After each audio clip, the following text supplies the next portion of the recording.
Hi, welcome to HardReset.Info channel, dear viewers. In front of me, Veikk tablet. I have Veikk VK2200, and now I'm gonna show you how to check the panel time, how to check how long the screen works.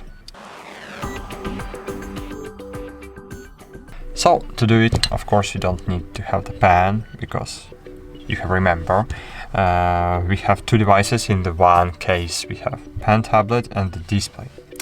So to open the panel information, we need to click and hold on the M button.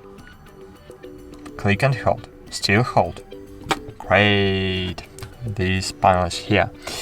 So now click A to page was read, then scroll up, and here we have the panel time. Here we have the panel time. Great, that's it. Thanks for watching. Like this video, subscribe to our channel, and bye. See you.